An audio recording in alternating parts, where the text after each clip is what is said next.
Hola a todas y a todos, soy Guillermina, docente de Química 1, y los invito a transitar la tercera semana de virtualidad, donde vamos a empezar viendo las relaciones químicas cuantitativas para completar nuestro conocimiento de las soluciones. Bueno, vamos a recordar qué es lo que estuvimos viendo en las clases anteriores. Vimos que una solución es una mezcla homogénea que está formada por al menos dos componentes. El solvente, que es el componente que está en mayor proporción, y el soluto, que es el que está en menor proporción. Bien, dependiendo de la proporción en que el soluto se encuentre en el solvente, yo voy a poder hablar de distintas concentraciones. Entonces, la concentración es una medida de la proporción de soluto presente en una solución.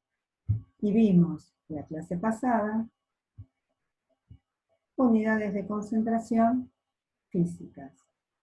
Estas unidades de concentración, expresadas como porcentajes, peso en peso, porcentaje peso en volumen, porcentaje volumen en volumen, o gramos por litro, expresan generalmente masas de solutos en masas, mililitros de solución.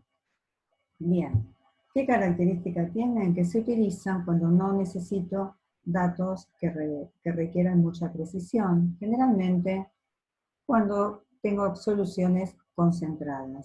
Y estas unidades son muy distintas a las que vamos a ver hoy, que son las unidades de concentración químicas, donde tenemos la unidad de medida que vamos a usar es la molaridad, que refiere a los moles de soluto por litro de solución, y donde necesariamente requiero del conocimiento de la fórmula química del soluto que está formando esa solución. Bien, la fórmula química entonces representa los elementos que forman un determinado compuesto y la proporción en que se encuentra cada uno.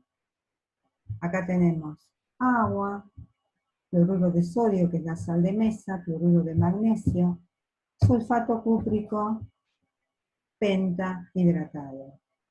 En todos los casos podemos decir que su composición corresponde a entidades estructurales, a partículas, a unidades. Esas partículas pueden ser moléculas, pueden ser átomos, pueden ser iones.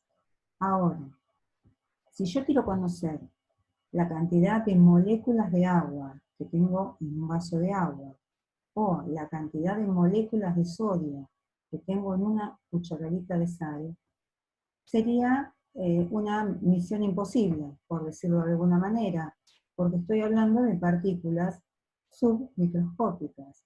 Igualmente, si yo quisiera comparar tamaños de muestras, por ejemplo, saber si en 25 gramos de agua tengo la misma cantidad de sustancia que en 50 gramos de cloruro de sodio.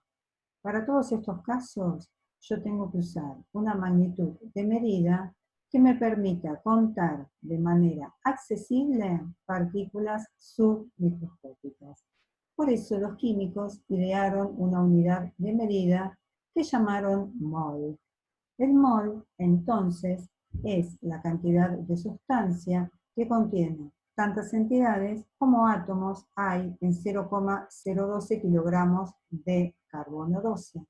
Es decir, 6,02 por 10 a la 23 átomos. Ahora, ¿cómo se entiende esta idea? Observemos la primera imagen. Yo tengo 12 huevos. Ahora, si voy a ir a comprar, seguramente pida una docena de huevos, y no 12 huevos. De la misma manera, una docena me está identificando 12 unidades, o sea, una docena de empanadas, una docena de facturas, una docena de personas, una docena de lápices. Yo en todos los casos estoy hablando de conjuntos de 12 unidades, independientemente de la naturaleza que tenga cada una de esas unidades. En este segundo caso, yo tengo 2 medias y hago referencia a un par. Siempre que yo hable de un par, estoy hablando de un conjunto de 2 unidades. Entonces, cuando yo hablo de moles, independientemente que esté hablando de moléculas, de átomos o de iones, voy a estar hablando de conjuntos que tienen 6.02 por 10 a la 23 partículas. ¿Sí?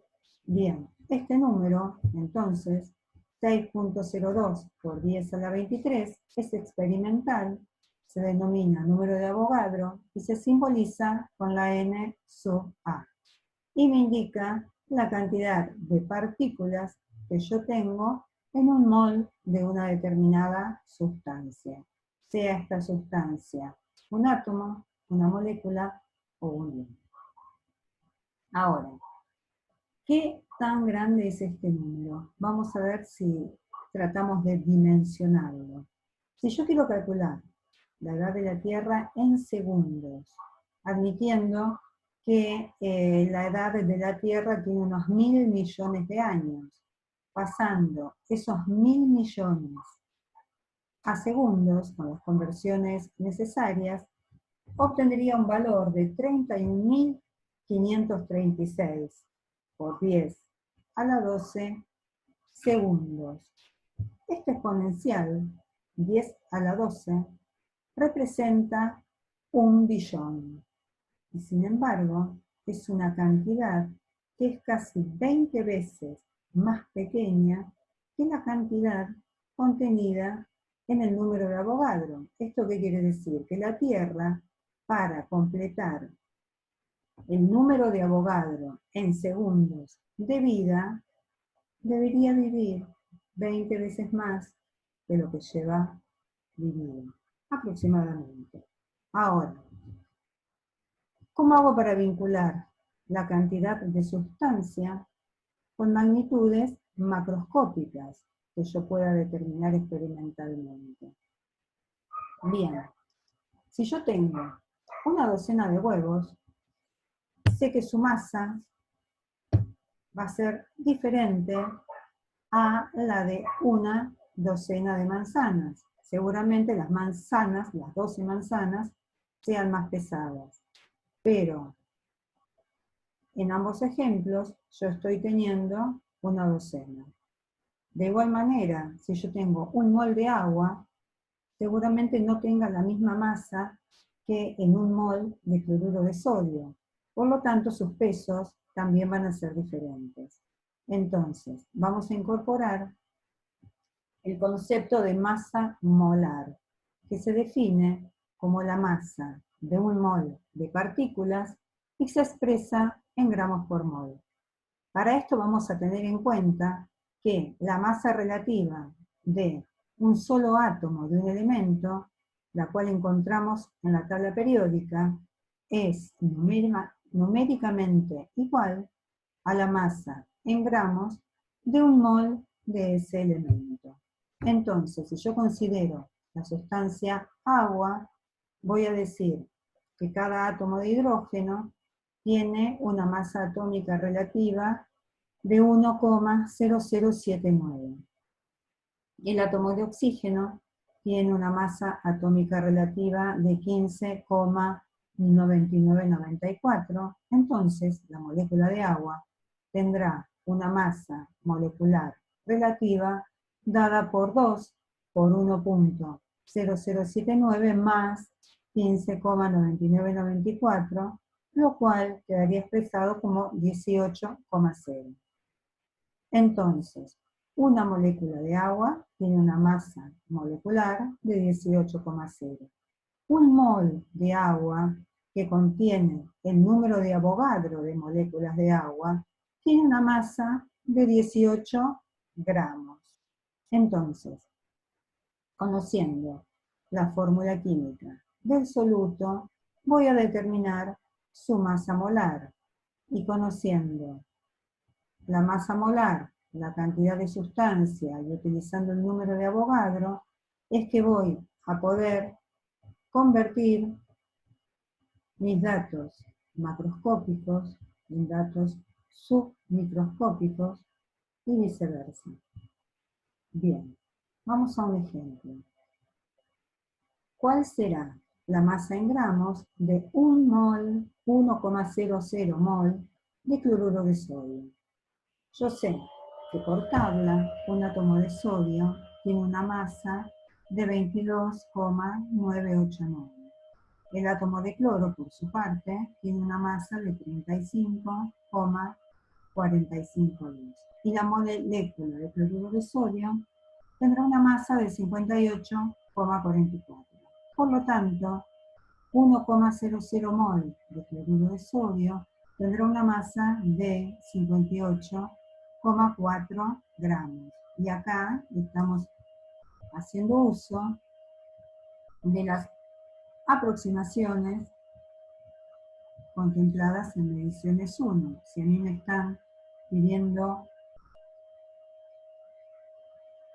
un número con 3 cifras significativas, mi resultado va a tener que estar expresado también en 3 cifras significativas. Bien, ahora, ¿qué cantidad de sustancia hay en 145 gramos de cloruro de sodio? Para esto, ¿yo qué es lo que sé? De 58,4 gramos, que lo calculé en el ejemplo 1, corresponden a la masa en gramos de 1 mol de cloruro de sodio. Entonces, 145 gramos, haciendo regla de 3, 145 por 1 dividido 58,4, me da que 2,48 moles de cloruro de sodio son los que corresponden a esa masa propuesta en el enunciado. Bien, el ejemplo 3 me dice cuál será el número de moléculas presentes en esos 145 gramos. Yo sé que en un mol de cloruro de sodio, tengo el número de Avogadro de moléculas de cloruro de sodio. Entonces, en 2,48 moles voy a tener 1,49 por 10 a la 24 moléculas de cloruro de sodio. Bien. Acá, ¿a qué estamos refiriendo? Tenemos masa molar, por un lado. Tenemos cantidad de sustancia, o moles, que identificamos con la letra M minúscula, por el otro. Y tenemos cantidad de partículas. Con todo esto me quedo pensando, ¿no? ¿Cómo voy a expresar la concentración de una solución con toda esta información? Ahora digo, puedo expresar la concentración de una solución considerando la cantidad de soluto en moles presente en un determinado volumen o masa de solución. Las unidades de concentración que utilizan la unidad de medida mol son las unidades químicas, que es lo que empezamos viendo hoy. Entonces, voy a definir la molaridad de una solución como la cantidad de soluto en moles que hay disueltos por cada litro de solución. Bien, veamos ahora algunos ejemplos de la guía. El problema 14, que me pregunta, ¿qué masa de sulfato cúprico anhidro hay en 56,9 gramos de sulfato cúprico pentahidratado? Yo sé que un mol de sulfato cúprico pentahidratado tiene una masa molar de 249,659 gramos. Un mol de sulfato cúprico tiene una masa molar de 156,609 gramos. Acá tenemos que tener en cuenta que masas atómicas y moleculares se expresan con 3 cifras decimales, para después poder hacer las aproximaciones necesarias. Entonces, haciendo los cálculos, voy a llegar a que en 56,9 gramos de sulfato cúprico pentahidratado, yo tengo 36,3767 gramos de sulfato cúprico. Como tengo que expresar mi resultado con 3 cifras significativas, entonces el resultado final va a ser que 36,4 gramos de sulfato cúprico son los que están contenidos en 56,9 gramos de sulfato de cobre pentahidratado. Bien, vamos a ver otro ejemplo, que es el del problema 22, que me pregunta, ¿qué volumen de ácido sulfúrico concentrado, que es 18 molar, contiene 5,19 moles de ácido? Se trata de una solución 18 molar. Entonces, ¿qué es lo que voy a plantear? Que en 18 moles de ácido están en 1 litro de solución. Entonces, 5,19 moles, que es lo que me pide el problema, ¿en cuántos litros de solución van a estar? Y me da, como lo tengo que expresar nuevamente en 2 cifras significativas, 0,29. Ahora nos queda como última cuestión determinar la concentración de iones en solución.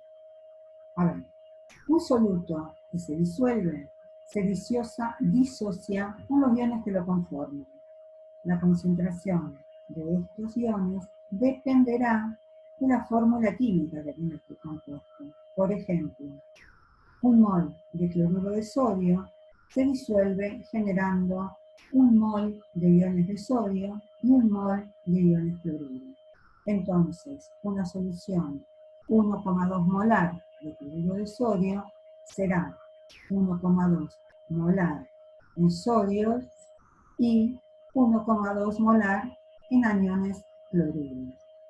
Pero, si mi soluto fuera nitrato de calcio, al disolver 1 mol del mismo, voy a producir 1 mol de iones calcio y 2 moles de iones nitrato. Entonces, si yo tengo una solución acuosa de nitrato de calcio 0,050 molar, voy a decir que esta solución será 0,050 molar en iones calcio, ya que cada mol de la sal en solución libera 1 mol de iones calcio, y 2 por 0,050 molar en nitrato, o sea, 0,100 molar en nitrato, ya que cada mol de la sal me libera 2 moles de nitrato. Esto lo podemos ver también en un ejemplo de los problemas del cuadernillo, el ejercicio 28, que me dice una solución de sulfato de aluminio en una concentración 0,25 molar. ¿Cuál es la molaridad en iones? Aluminio más 3 y sulfatos. Bien, si yo planteo la fórmula química de esta sal, llego a la conclusión que por cada mol de esta sustancia yo estoy teniendo 2 moles de cationes aluminio y 3 moles de aniones sulfato. Entonces, la molaridad del aluminio más 3 será 0,50 molar y la molaridad del sulfato será 0,75 molar. Bien, con esto estamos viendo todos los temas de lo que refiere a unidades químicas cuantitativas. Nos ponemos contentos que ya terminamos un tema más. Les queda a ustedes revisar y tratar de hacer todos los problemas y juntar las dudas para que se las podamos contestar, ya sea por el foro o en los encuentros virtuales. Nos vemos en las próximas instancias de las clases. Les dejo un saludo.